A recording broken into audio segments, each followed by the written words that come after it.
चलिए स्टूडेंट्स कुछ एग्जांपल लेते हैं जो हमने लास्ट लेक्चर में पढ़ा इंक्रीजिंग एंड डिक्रीजिंग फंक्शन के बारे में।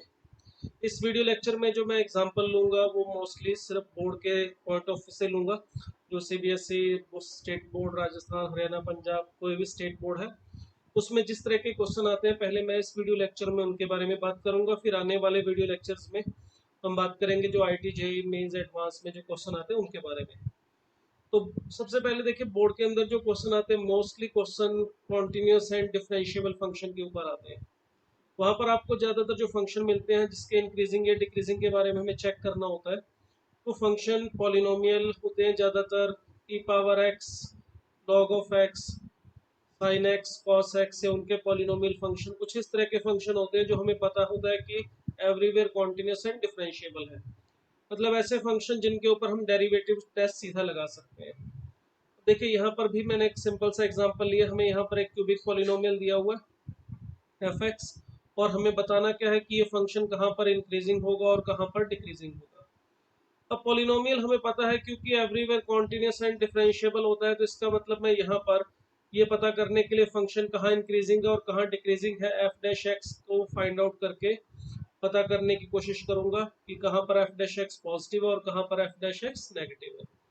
तो एफ डैश एक्स यहाँ से मिल जाएगा अपने को 6x² माइनस 18x प्लस 12, जिसमें से आप चाहो तो 6 कॉमन निकाल के लिख सकते हो x² माइनस 3x प्लस 2। तो ये हमें एफ डैश एक्स मिलेगा। तो इसको अगर आप फैक्टराइज करके लिखना चाहो तो हम लिख सकते हैं इसको x minus 1 into x minus 2, ये इसके फैक्टर बन जाएंगे। अब देखिए फंक्शन कहाँ इंक्रीजिंग होगा कहाँ डिक्रीजिंग होगा ये डिपेंड करेगा कि एफ डैश एक्स किस इंटरवल में greater than equal to zero है, कहाँ पर less than equal to zero है। अब एफ डैश एक्स है हमारे पास, देखिए quadratic expression x minus 1 into x minus 2 into 6। अब ये कहाँ पॉजिटिव होगा कहाँ नेगेटिव होगा इसका डिसीजन आप दो तरह से कर सकते हो। पहला, अगर हम इसके ग्राफ के बारे में सोचें एफ डैश एक्स के, ये मैं एफ एक्स का नहीं एफ डैश एक्स के बारे में बात कर रहा हूँ। अगर हमें एफ डैश एक्स का ग्राफ बनाना है तो ये अपवर्ड पैराबोला बनेगा क्योंकि क्वाड्रेटिक एक्सप्रेशन है, एक्स का कोफिशिएंट पॉजिटिव है तो अपवर्ड पैराबोला होगा। रूट्स जो है इसके वो 1 और 2 है, ये एक्स एक्सिस है। तो इसका जो ग्राफ होगा देखिए एक्स एक्सिस से नीचे होगा जब 1 और 2 के बीच में देख रहे हैं, जो इसके रूट्स है उसके बीच में इसका ग्राफ एक्स एक्स से नीचे है, मतलब यहाँ पर इसकी वैल्यू नेगेटिव होगी इस जगह पे। और 1 और 2 के आउटसाइड जो ग्राफ है हमारा वो एक्स एक्सिस से ऊपर है, देखिए ये वाला हिस्सा। और यहाँ पर इसका मतलब इसके एफ डैश एक्स की जो वैल्यू है वो पॉजिटिव होगी। तो अगर हमें पूछा जाए एफ डैश एक्स कहाँ पॉजिटिव या कहाँ नेगेटिव होगा तो हम बता सकते हैं कि ये एफ डैश एक्स इन साइड 1 और 2 नेगेटिव होगा और आउटसाइड 1 और 2 पॉजिटिव होगा। तो एक तो आप इसको ग्राफ की हेल्प से चेक कर सकते हो। दूसरा तरीका इसको चेक करने का, ये कहाँ पॉजिटिव है कहाँ नेगेटिव है, इस तरह से भी किया जा सकता है। ये देखिए 1 और 2 ये वो पॉइंट्स हैं जहां पर हमारा एफ डैश एक्स जीरो बन रहा है। अब देखिए 1 से अगर मैं इस वाले फैक्टर को x माइनस 1 को फर्स्ट फैक्टर समझूं और x माइनस 2 को सेकंड फैक्टर समझूं, तो फर्स्ट वाला जो फैक्टर है देखिए x की वैल्यू अगर मैं 1 से छोटी लेता हूं तो ये फर्स्ट वाला फैक्टर नेगेटिव वैल्यू लेगा, और इसकी वैल्यू 1 से आगे कुछ भी वैल्यू रखने पर x की वैल्यू 1 से बड़ी रखने पर फर्स्ट वाला फैक्टर पॉजिटिव आंसर देगा। इसी तरह से सेकंड वाले फैक्टर के बारे में सोचिए, तो सेकंड वाला जो फैक्टर है हमारा वो x माइनस 2, वो 2 से आगे रखने पर 2 से बड़ी वैल्यू रखने पर तो पॉजिटिव आंसर लेगा, 2 से छोटी वैल्यू रखने पर वो नेगेटिव होगा। तो इसका मतलब ये देखिए 1 से पीछे दोनों फैक्टर्स की वैल्यू नेगेटिव होने का मतलब जो प्रोडक्ट है वो पॉजिटिव होगा। और इसी तरह से 2 से आगे भी देखेंगे तो दोनों की वैल्यू पॉजिटिव है तो प्रोडक्ट पॉजिटिव होगा। और 1 और 2 के बीच में एक फैक्टर पॉजिटिव वैल्यू लेगा एक फैक्टर नेगेटिव वैल्यू लेगा तो ये नेगेटिव आंसर देगा। इसका मतलब हम यहाँ पे भी बता सकते हैं कि एफ डैश एक्स कहाँ पॉजिटिव होगा और कहाँ पर नेगेटिव होगा।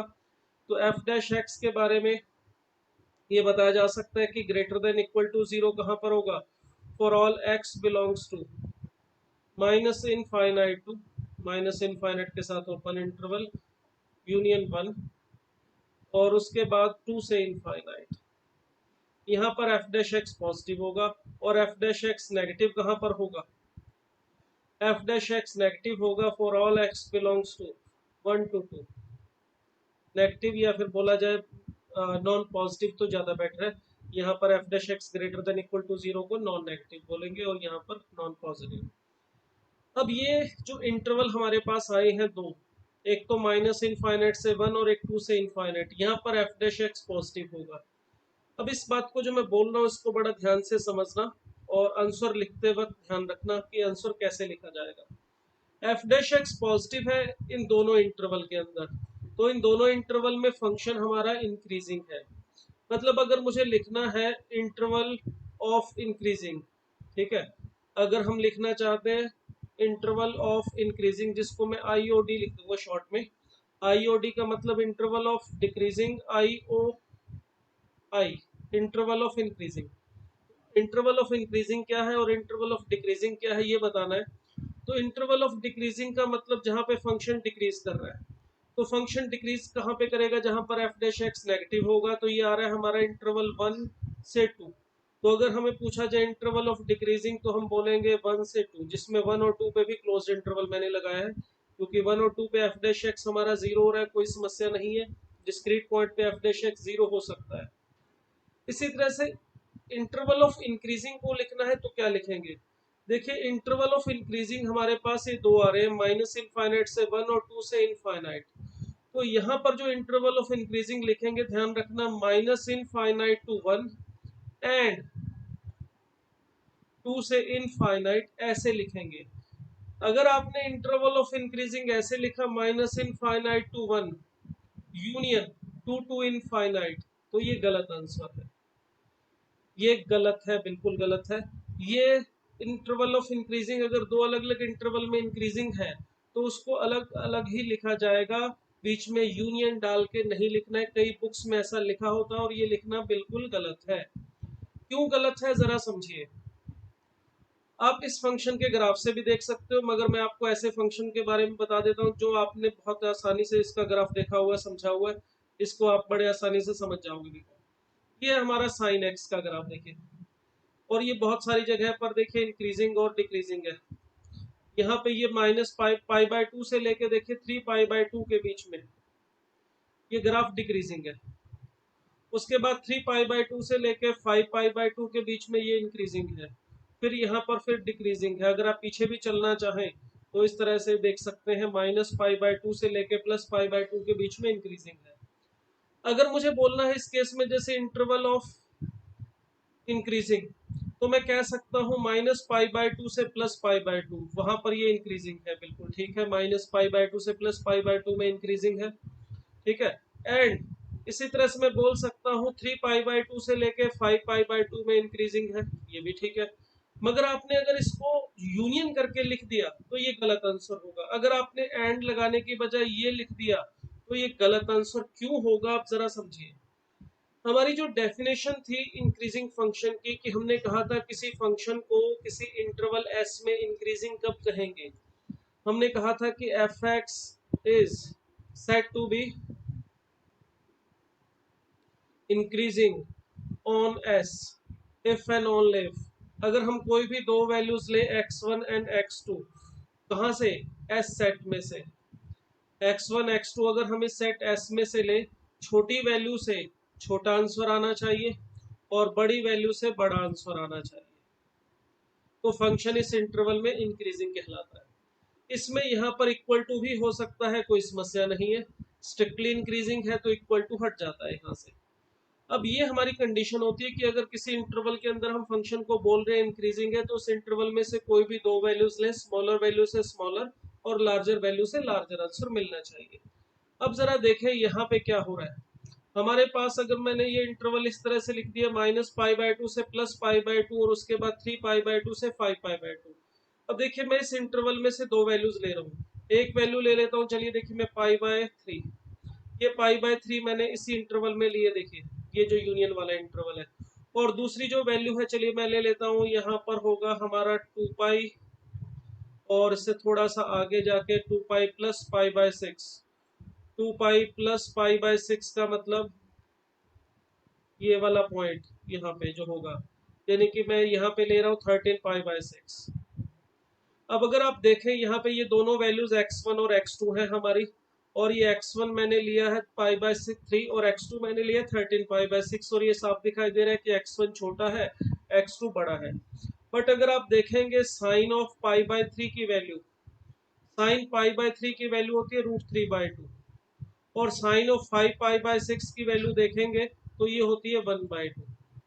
तो अगर आप यहाँ देखेंगे तो इससे साइन π/3 की वैल्यू और साइन π/13 π/6 की वैल्यू में जो रिलेशन आना चाहिए था इंक्रीजिंग के हिसाब से, वो ये आना चाहिए था, मगर ये नहीं आ रहा, ये उल्टा आ रहा है। देखिए, स्मॉलर वैल्यू से लार्जर आंसर आ रहा है और लार्जर वैल्यू से स्मॉलर आंसर आ रहा है। तो इसका मतलब हम इस इंटरवल में अगर यूनियन करके बोले इसको, इसमें यूनियन में इसको अगर इंक्रीजिंग बोलेंगे तो ये गलत होगा।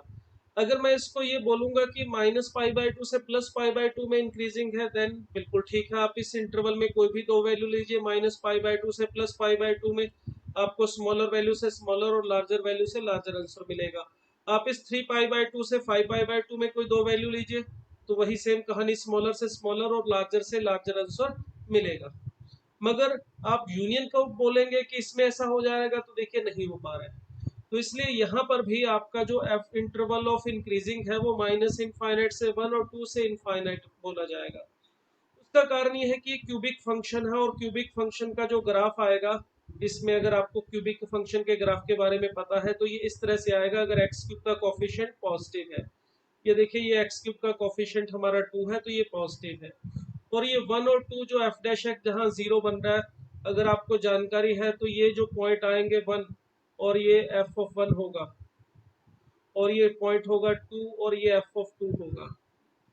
देखिए 1 से पीछे एफ डैश एक्स पॉजिटिव था, यानी 1 से पीछे जो ग्राफ है वो इंक्रीजिंग है। 1 से पीछे देखेंगे तो आप x की वैल्यू बढ़ाएंगे तो y की वैल्यू बढ़ रही है, मगर 1 से 2 के बीच में देखेंगे तो आपको x की वैल्यू बढ़ाने पर y की वैल्यू कम होती हुई दिखाई दे रही है, मतलब फंक्शन डिक्रीजिंग है। उसके बाद फिर यहाँ पर फंक्शन इंक्रीजिंग हो गया। तो ये बोलना सही है कि -इनफाइनाइट से 1 तक इंक्रीजिंग है और उसके बाद 2 से इनफाइनाइट में भी इंक्रीजिंग है, मगर यूनियन में बोलना इंक्रीजिंग गलत होगा। तो इसलिए जब भी दो इंटरवल अलग अलग हो, उसमें function f dash x positive आ रहा है या नेगेटिव आ रहा है, तो इंटरवल ऑफ इंक्रीजिंग या डिक्रीजिंग सेपरेट करके लिखना होगा, यूनियन करके लिखना सही नहीं है, ये गलत है। फिर भी कई बुक्स में ऐसा लिखा होता है जो कि गलत है, इस तरह से नहीं लिखा जा सकता। चलिए अब एक और एग्जांपल लेते हैं हम। यहाँ पे नेक्स्ट देखिए, ये भी सीबीएसई 2012 का क्वेश्चन है और ये जो मैंने आपको करवाया है ये वाला भी एग्जांपल सीबीएसई 2010 और 11 दोनों में आया हुआ एग्जांपल है। मैं अभी जो इतने भी एग्जांपल ले रहा हूँ वो मोस्टली बोर्ड के प्रीवियस जो ईयर्स में आए हुए क्वेश्चन है उन्हीं को ले रहा हूँ। तो ये देखिए, अब ये एग्जाम्पल जो है इसमें भी हमें पूछा गया कि फंक्शन कहाँ पे इंक्रीजिंग या कहाँ पे डिक्रीजिंग होगा। एक बात और इसमें ध्यान में रखनी है, जब भी आपको किसी फंक्शन के बारे में पूछा जाए कहाँ पे इंक्रीजिंग या डिक्रीजिंग होगा, तो पहले उसकी डोमेन के बारे में जरूर सोच लेना है कि उसकी डोमेन क्या होगी। हालांकि मैंने यहाँ पे इस केस में डोमेन के बारे में कोई बात नहीं की। उसका कारण तो ये था कि ये जो पॉलिनोमियल फंक्शन है इनकी जो डोमेन होती है वो हमें पता है आर होती है। डोमेन जो है हमारे पास इस फंक्शन की are all real number -infinite to infinite, जितने भी पॉलिनोमियल फंक्शन होते हैं उनकी डोमेन आर होती है। तो इसमें हमें कोई चिंता नहीं करनी थी डोमेन की, इसलिए मैंने बात नहीं की।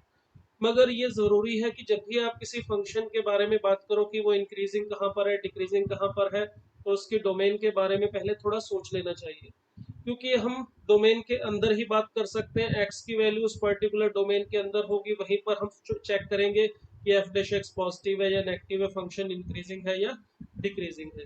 अब जैसे इस क्वेश्चन में हमारे पास यहाँ लॉग दिखाई दे रहा है, लॉग ऑफ 1 प्लस एक्स, तो इसीलिए यहाँ पे हमें डोमेन के बारे में थोड़ा विचार करना पड़ेगा। और यहाँ पर भी 2x अपॉन एक्स प्लस 2 दिखाई दे रहा है, यानी कि यहाँ पर भी रैशनल फंक्शन है, तो डोमेन के बारे में थोड़ा सोचना चाहिए, क्योंकि जो डोमेन होगी उसी के अंदर ही हमारा जो आंसर होगा फाइनल आंसर वो लिखा जाएगा। अगर हम सीधा इसमें r मान के बैठ जाएंगे तो आंसर गलत लिख सकते हैं।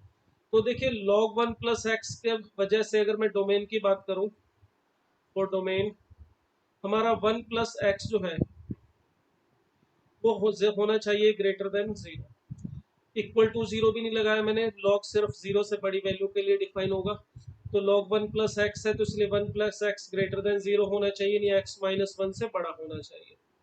आप -1 से पीछे नहीं जा सकते, -1 या उससे आगे ही x की वैल्यू ले सकते हैं। इस सेकंड वाले के बारे में बात करो 2x अपॉन x प्लस 2 के बारे में, तो दूसरी बात ये ध्यान रखनी पड़ेगी, इसमें डिनोमिनेटर में x प्लस 2 आ रहा है, तो x प्लस 2 जो है हमारा वो 0 नहीं होना चाहिए, यानी x is not equal to -2। मगर -2 तो देखिए -1 से पीछे है, वो पहले ही छूट चुका है हमारा -2। तो हमारी जो डोमेन है इन दोनों बातों को अगर ध्यान में रखें तो है -1 से इनफाइनाइट, यानी हम इंक्रीजिंग या डिक्रीजिंग फंक्शन के लिए जो इंटरवल लिखेंगे वो -1 से इनफाइनाइट का ही कोई सबसेट होगा। चलिए अब यहाँ पर देखिए ये जो फंक्शन है हमारा -1 से आगे everywhere continuous and differentiable function है, और सेम इसके बारे में भी बोल सकते हो, इसको -2 पे प्रॉब्लम हो सकती थी मगर -2 हमारा डोमेन में से निकल चुका है। अब अगर मुझे ये पता करना है कि एफ तक ये फंक्शन कहाँ इंक्रीजिंग है या डिक्रीजिंग है, तो उसके लिए देखिए F dash x find out करते हैं। लॉग का डेरिवेटिव करेंगे तो 1/1 प्लस एक्स हो जाएगा, और इसी तरह से इसका डेरिवेटिव हमें करना पड़ेगा क्वोशिएंट रूल से। तो क्वोशिएंट रूल से इसका डेरिवेटिव करो तो x प्लस 2 का स्क्वायर ऊपर आ जाएगा हमारा x प्लस 2 इंटू फिर 2x का derivative 2 minus 2x as it is, और ये x प्लस 2 का जो डेरिवेटिव है वो आ जाएगा 1। तो इस तरह से सिंप्लीफाई करें तो 1/1 प्लस एक्स -4 एक्स प्लस 2 का होल स्क्वायर ये हमें मिलेगा। ये 2x नेगेटिव और ये यहाँ से 2x पॉजिटिव, ये कैंसिल आउट हो जाएंगे। इसे भी एलसीएम लेके देखूं मैं तो यहाँ मिलेगा मुझे 1 प्लस एक्स, और नीचे आ जाएगा x प्लस 2 का होल स्क्वायर। यहाँ पर देखिए x प्लस 2 का होल स्क्वायर -4 के साथ मल्टीप्लाई में आ जाएगा x प्लस 1। अगर हम इसका स्क्वायर खोलें तो हमें मिलेगा x square plus 4x plus 4, और -4x -4 भी साथ में दिखाई दे रहा है, और नीचे हमारे पास है x plus 1 into x plus 2 whole square. अब देखिए यहाँ से ये 4x कैंसिल हो गया, 4 से 4 कैंसिल हो गया, तो एफ डैश एक्स जो हमें मिल रहा है वो मिल रहा है x square upon x plus 1 का whole square into x plus 2 का स्क्वायर। तो ये हमें एफ डैश एक्स मिला। चलिए इसे नेक्स्ट पेज पे लिख लेता हूँ मैं। एफ डैश एक्स जो हमें मिल रहा है वो मिल रहा है x square upon x plus 1 into x plus 2 का होल स्क्वायर। अब देखिए ये एफ डैश एक्स आ गया। अब अगर हमने डोमेन को ध्यान में नहीं दिया लिया होता स्टार्टिंग में तो आप इसका आंसर डेफिनेटली गलत लिखते। अगर यहाँ से देखते कि एफ डैश एक्स कहाँ पॉजिटिव है कहाँ नेगेटिव है, तो जनरली क्या करते हैं स्टूडेंट, देखा कि एक्स स्क्वायर है वो 0 से बड़ा या बराबर होगा, ये वाली वैल्यू नॉन नेगेटिव है, x प्लस 2 का होल स्क्वायर है डिनोमिनेटर में, और ये भी परफेक्ट स्क्वायर है तो 0 से बड़ा ही रहेगा, 0 भी नहीं हो सकता। अब ये एफ डैश एक्स का पॉजिटिव या नेगेटिव होना डिपेंड कर रहा है x प्लस 1 के ऊपर। तो कई स्टूडेंट इस तरह से गलती कर सकते हैं अगर डोमेन नहीं ढूंढेंगे कि यार x प्लस 1 जो है वो कहाँ पॉजिटिव और कहाँ नेगेटिव होगा, बस ये सोच लो x प्लस 1 की जो वैल्यू है -1 से आगे तो पॉजिटिव होगी और -1 से पीछे होगी नेगेटिव। तो इसका मतलब ये वाली value greater than equal to 0 होगी अगर x की वैल्यू -1 से लेके इनफाइनाइट हो, ठीक है, और यूनियन नेगेटिव होगी अगर x की वैल्यू -इनफाइनाइट से -1 हो। अगर आपने इस तरह से एफ डैश एक्स के बारे में आंसर दिया तो ये गलत है, फिर यहाँ पर आप इंक्रीजिंग या डिक्रीजिंग लिख दोगे वो गलत आंसर होगा। उसका कारण ये है, देखिए हमारे पास एफ एक्स में log 1 प्लस एक्स दिखाई दे रहा था, तो x प्लस 1 जो हमारा है वो 0 से बड़ा ही हो सकता था, यानी x की वैल्यू -1 से बड़ी ही ले सकते हैं, x की वैल्यू -1 से छोटी ले ही नहीं सकते। वहां पर फंक्शन एफ एक्स हमारा डिफाइन ही नहीं है।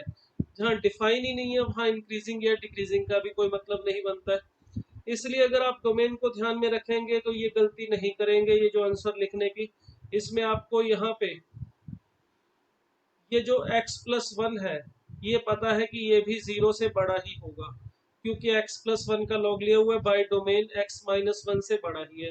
तो इसका मतलब f डैश x जो हमारा है वो हमेशा 0 या 0 से बड़ा ही रहेगा, 0 भी होगा x इज इक्वल टू 0 पे। For all x belongs to -1 to infinite.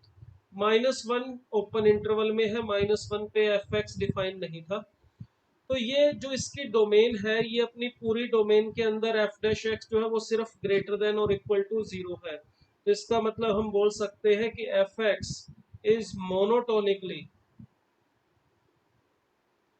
Increasing function. Monotonically increasing function के बारे में आपको बताया था, अगर कोई फंक्शन अपनी पूरी डोमेन में इंक्रीजिंग हो तो उसे हम मोनोटोनिकली इंक्रीजिंग बोल सकते हैं। तो ये अपनी इस पूरी डोमेन में देखिए इंक्रीजिंग है, तो ये कहीं पर भी डिक्रीजिंग नहीं होगा। तो इस तरह से हम इसका आंसर दे सकते हैं। चलिए एक और एग्जांपल ले लेते हैं इसी तरह का। ये सीबीएसई 2009 और 17 दोनों में आया हुआ एग्जांपल है। इसमें हमें फंक्शन दिया हुआ है ट्रिग्नोमेट्रिक फॉर्म में sin x plus cos x, और हमें पता है sin और cos दोनों के दोनों everywhere continuous and differentiable function होते हैं। इनकी डोमेन जो है वो r होती है। इस फंक्शन की जो डोमेन है वो वैसे तो r है, ऑल रियल नंबर है, माइनस इनफाइनाइट टू इनफाइनाइट है, बट हमें यहाँ पर ये बोला गया है कि आप सिर्फ 0 से 2 पाई के बारे में बात करो। x के ऊपर रिस्ट्रिक्शन लगा दी गई है, ये मतलब रिस्ट्रिक्टेड डोमेन के अंदर हमें बात करनी है, हमें पूरा ऑल रियल नंबर के बारे में डिस्कस नहीं करना है। तो हमें ये बताना है कि इस इंटरवल 0 से 2 पाई में जो हमारा फंक्शन एफ एक्स वो कहाँ पॉजिटिव होगा और कहाँ पे नेगेटिव होगा। उसके लिए देखिए एफ एक्स हमारे पास है वो कॉन्टिन्यूस और डिफरेंशिएबल फंक्शन है, तो सबसे पहले हम उसका डेरिवेटिव फाइंड आउट कर लेते हैं। एफ डैश एक्स जो होगा cos of x minus sine of x. अब इसे पता करना है कि 0 से 2 पाई के बीच में ये कहाँ पर पॉजिटिव होगा और कहाँ पे नेगेटिव होगा। तो इसको करने के देखिए मैं आपको दो मेथड बता रहा हूँ, दोनों में से जो आपको ठीक लगे आप यूज कर सकते हैं। पहला तरीका, ग्राफ से सीधा सीधा हम डिसीजन ले सकते हैं। 0 से लेके 2 पाई के बीच में आपको देखना है कि cos x minus sign x कहाँ पॉजिटिव है और कहाँ पे नेगेटिव है। उसके लिए पहला तरीका है ग्राफिकल मेथड। उसके लिए क्या करिए, 0 से लेके 2 पाई के बीच में साइन एक्स का और cos x का दोनों का ग्राफ बना लेता हूँ मैं। ये पाई है और ये है 2 पाई, ये 0 है हमारा। उसी तरह से cos x का अगर ग्राफ देखें तो वो इस तरह से बनता है। cos x का ग्राफ 0 से 2 पाई के बीच में बनाया। अब ये दो पॉइंट पे एक दूसरे को कट करते हैं, एक ये वाला पॉइंट है और ये वाला पॉइंट है 0 से 2 पाई में। तो ये कहाँ कट करते हैं, अगर आपको सीधा ध्यान है तो अच्छी बात है, नहीं ध्यान है तो आप एक देख सकते हो कि cos x is equal to sine x कहाँ पर होगा। cos x is equal to sine x को सॉल्व करने का तरीका कि इसे नीचे ले जाओ तो आ जाएगा tan x is equal to 1, और tan 1 कहाँ पर होता है पाई बाय 4 पे। तो tan theta is equal to tan alpha, तो थीटा इज इक्वल टू होगा n पाई प्लस अल्फा, जिसमें n जो है हमारा इंटीजर है। तो n की वैल्यू अगर आप 0 रखेंगे तो हमें ये पहला पॉइंट मिलेगा पाई बाय 4।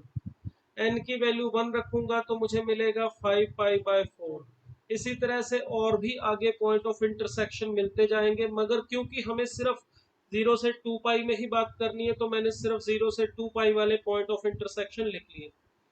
अब देखिए आपको ये पता करना है कि एफ डैश एक्स कहाँ पॉजिटिव है कहाँ नेगेटिव है। तो एफ डैश एक्स जो है वो cos x minus sine x है, cos x और साइन x का डिफरेंस है। जब cos x बड़ा होगा साइन x से, जहां पर 0 से पाई के 2 पाई के बीच में cos x की वैल्यू साइन x से ज्यादा होगी, वहां पर एफ डैश एक्स पॉजिटिव होगा। जहां पर cos x साइन x से छोटा होगा, cos x की वैल्यू साइन x से कम होगी, वहां पर एफ डैश एक्स नेगेटिव होगा। ग्राफ में बड़ा या छोटा डिसाइड करने का तरीका होता है ऊपर या नीचे। जो ग्राफ ऊपर है जिस जगह पे वहां पर वो ज्यादा वैल्यू लेगा, जो ग्राफ नीचे है वहां पर वो कम वैल्यू लेगा। अब आप देखिए 0 से लेके ये पॉइंट हमारा जो है पाई बाय 4, इस पॉइंट तक देखिए 0 से पाई बाय 4 के बीच में येलो वाला जो कर्व है cos x का जो ग्राफ है, ये हमारा जो ग्राफ है येलो वाला ये cos x है, y is equal to cos of x। और ये जो ग्रीन वाला ग्राफ है ये है y is equal to sine x। अब आप देख सकते हैं 0 से लेके पाई बाय 4 के बीच में cos x का कर्व ऊपर है और sin x का कर्व नीचे है, यानी cos x ज्यादा वैल्यू लेगा, cos x की वैल्यू बड़ी आएगी। कोई भी अगर आप एंगल रखते हो 0 से पाई बाय 4 के बीच में, 0 से पाई बाय 4 मतलब 0 से 45 डिग्री में, जैसे आप 30 डिग्री रख लो, 25 डिग्री रख लो, 15 डिग्री पे देख लो, तो cos x की वैल्यू बड़ी होगी, sin x की वैल्यू छोटी होगी, मतलब ये डिफरेंस जो है हमारा वो पॉजिटिव होगा।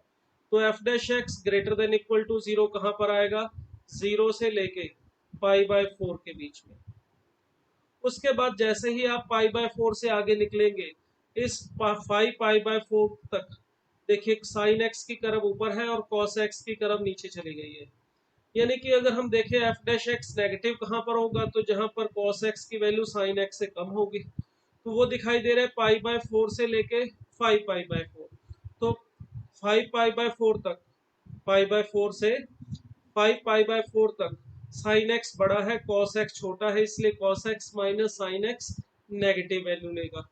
इसी तरह से फिर उसके बाद पाई 5 पाई बाय 4 से लेके अगर हम 2 पाई तक देखेंगे, यहाँ से आगे की जाने की जरूरत नहीं है।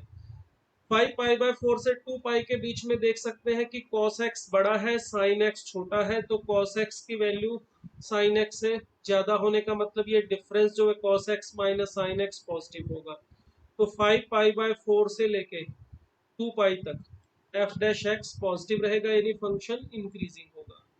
तो अगर मुझे अब लिखना है फाइनल आंसर हमारा इंटरवल ऑफ इंक्रीजिंग IOI, तो इंटरवल कहाँ पे फंक्शन इंक्रीजिंग है, तो हम लिखेंगे 0 से पाई बाय 4 एंड यूनियन नहीं लिखना, आपको बताया था, एंड 5 पाई बाय 4 से लेके 2 पाई, इन दोनों इंटरवल में जो फंक्शन है हमारा वो इंक्रीजिंग होगा।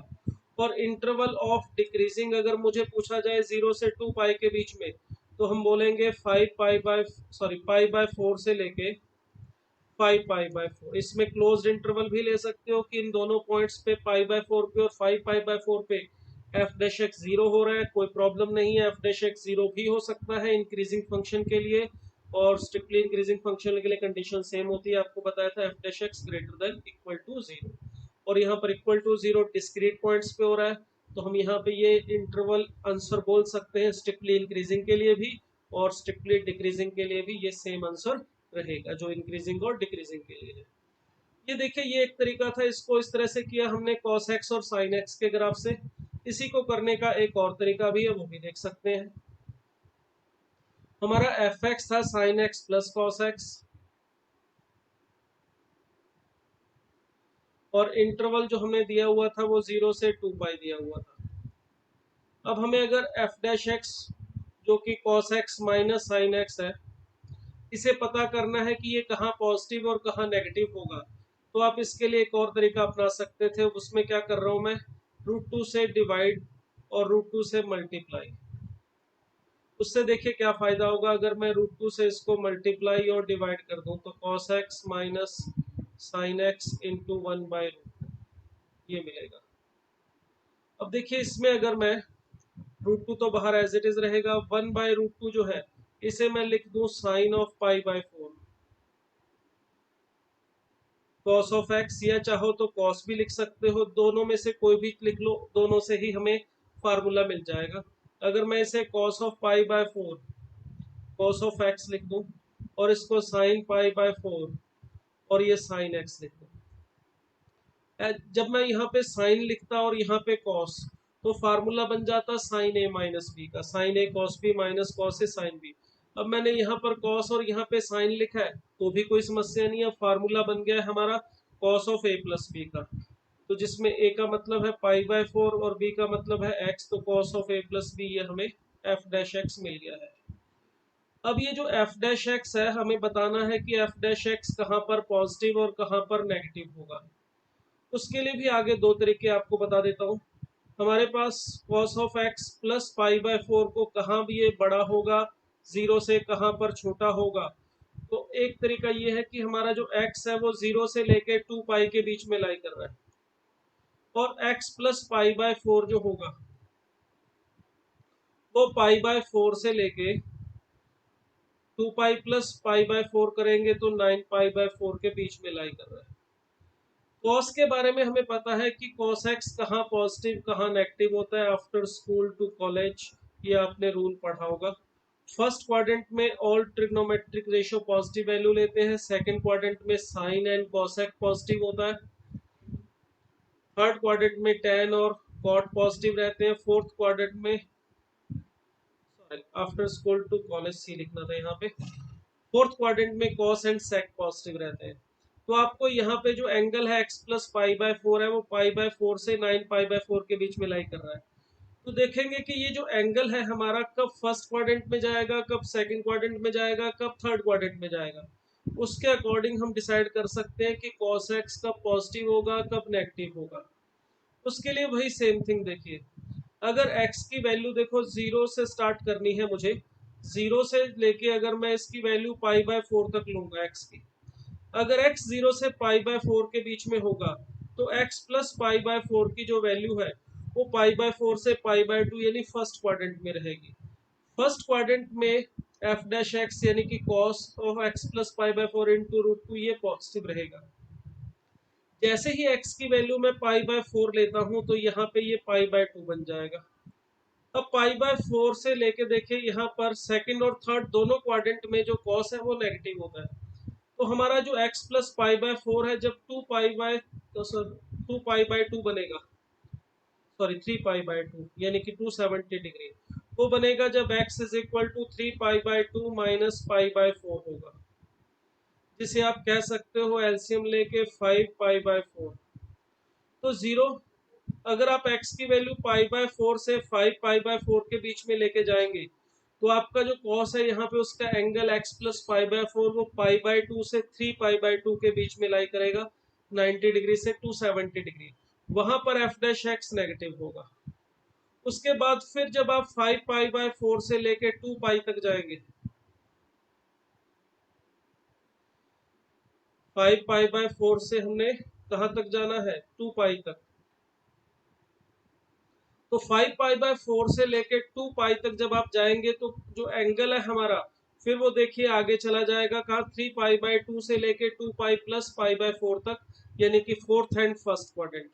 और फोर्थ एंड फर्स्ट क्वाड्रेंट दोनों में कॉस फिर पॉजिटिव होता है, तो वही सेम आंसर यहाँ से मिल रहा है कि इस इंटरवल में देखिए एफ डैश एक्स पॉजिटिव है और इस इंटरवल में हमारा एफ डैश एक्स नेगेटिव है। तो मतलब वही सेम कहानी, हमें दोबारा आंसर वही मिल रहा है। ठीक है, आप इसमें इस तरह से कर सकते हैं, ये जो एंगल है उसको कहाँ फर्स्ट क्वाड्रेंट में, कहाँ सेकंड में, कहाँ थर्ड में, इस हिसाब से आंसर डिसाइड कर सकते हैं। इसी को करने का एफ डैश एक्स के पॉजिटिव नेगेटिव को डिसाइड करने का एक तरीका मैं और बता देता हूँ। देखिए एफ डैश एक्स है हमारा root two cos of x plus pi by four. यहाँ पर फिर मैं एक ग्राफिकल अप्रोच यूज कर सकता हूँ, अगर आपको आंसर बताना है तो एक और तरीके से बताया जा सकता है। देखिए x की वैल्यू लाई कर रही है 0 से 2 पाई, अगर आपको ये थर्ड मेथड जो बता रहा हूँ ये यूज करना है, थोड़ा ट्रांसफॉर्मेशन ऑफ ग्राफ के बारे में जानकारी होनी चाहिए। देखिए यहाँ पर जो cos x plus pi by four into root two, अगर मुझे इसका ग्राफ बनाना है तो देखिए cos x का जो ग्राफ है वो इस तरह से बनता है, it is the graph of cos x। ये जो पॉइंट्स है हमारे ये माइनस पाई बाय टू, ये पाई बाय टू, ये वाला 3 pi by to and so on, ये हमारा cos x का ग्राफ है। अब अगर मुझे यहाँ पे cos of x plus pi by four दिखाई दे रहा है तो cos of x plus pi by four का भी ग्राफ हम बना सकते हैं। ये देखिए ये जो है ग्राफ, इसको अगर मैं gx मान लूं तो ये g of x plus pi by four है एक तरह से। अगर हमने gx के ग्राफ से g of x plus pi by four का ग्राफ बनाना है, मतलब x को हमने रिप्लेस कर दिया है x plus pi by four से, तो प्रॉपर्टी कहती है कि अगर आपको gx का ग्राफ पता है, आपको g of x plus a का ग्राफ बनाना है, तो gx के ग्राफ को a यूनिट पीछे खिसका दो, लेफ्ट साइड में खिसका दो, a पॉजिटिव होना चाहिए। अगर आपको g of x minus a का ग्राफ बनाना है तो ग्राफ को a यूनिट आगे की तरफ यानी कि राइट हैंड साइड में खिसका दीजिए। तो अगर मुझे इसका ग्राफ बनाना है तो देखिए इसका ग्राफ बिल्कुल यही रहेगा, बस ये ग्राफ थोड़ा पीछे खिसक जाएगा, पीछे कितना, जितना आपने यहाँ पे ऐड किया है। तो ये जो पॉइंट हमारा माइनस पाई बाय टू पे आ रहा था वो माइनस पाई बाय टू पे ना आके थोड़ा पीछे चला जाएगा, माइनस 3 पाई बाय फोर पे आ जाएगा। ठीक है, जो ग्राफ है हमारा वो कुछ इस तरह से बनेगा। ठीक है, शेप पे कोई फर्क नहीं पड़ेगा, बस ये जो ग्राफ है वो थोड़ा सा जितना आपने ऐड किया है उतना पीछे खिसक जाएगा। ये वाला पॉइंट देखो, पॉइंट ऑफ इंटरसेक्शन पहले 3 पाई बाय टू था, अब 3 पाई बाय टू पीछे चला गया तो 3 पाई बाय टू में से माइनस पाई बाय 4 करोगे तो ये 5 पाई बाय 4 होगा। ये वाला पॉइंट पाई बाय 2 में से पाई बाय 4 माइनस करोगे तो पाई बाय 4 होगा। हमें ज्यादा दूर जाना नहीं है, हमें सिर्फ बात करनी है 2 पाई तक। तो देखिए 0 से 2 पाई के बीच में बात करनी है, तो हम बाकी चीजें छोड़ देते हैं, हम सिर्फ इस इंटरवल को देखते हैं 0 से 2 पाई में। 0 से 2 पाई में देखिए यहाँ पर 0 से पाई बाय 4 तक तो ये ग्राफ ऊपर है, यानी कि cos of x plus pi by 4 की वैल्यू 0 से पाई बाय 4 के बीच में पॉजिटिव है। उसके बाद पाई बाय 4 से 5 पाई बाय 4 के बीच में फिर ये ग्राफ नीचे जा रहा है, मतलब यहाँ पे वैल्यू नेगेटिव ले रहा है, नेगेटिव है। यहाँ पर पॉजिटिव है, फिर उसके बाद यहाँ पर फिर पॉजिटिव है 5 पाई बाय 4 से 2 पाई के बीच में। तो वही सेम आंसर दोबारा मिलेगा। देखो एफ डैश एक्स जो हमारा है वो पॉजिटिव कहाँ पर होगा, 0 से लेके पाई बाय 4 के बीच में पहले, और उसके बाद 5 पाई बाय 4 से लेके 2 पाई के बीच में। यहाँ पर ये आपका जो एफ डैश एक्स है वो पॉजिटिव है। और इसी तरह से नेगेटिव कहाँ पर है, f dash x less than equal to 0 कहाँ पर है, जब x की वैल्यू देखिए पाई बाय 4 से 5 पाई बाय 4 के बीच में लाई कर रही है। तो इस तरह से हम पता कर सकते हैं इस फंक्शन के कहाँ पे ये पॉजिटिव है, कहाँ पर एफ डैश एक्स नेगेटिव है, कहाँ फंक्शन इंक्रीजिंग है, कहाँ फंक्शन डिक्रीजिंग है। तो कई मेथड है आपको इसके करने के लिए, अब आपकी इच्छा है आप इसको किस तरह से करते हो। आप इसको जो भी आपको इनमें से मेथड स्टेबल लगे उससे कर सकते हैं।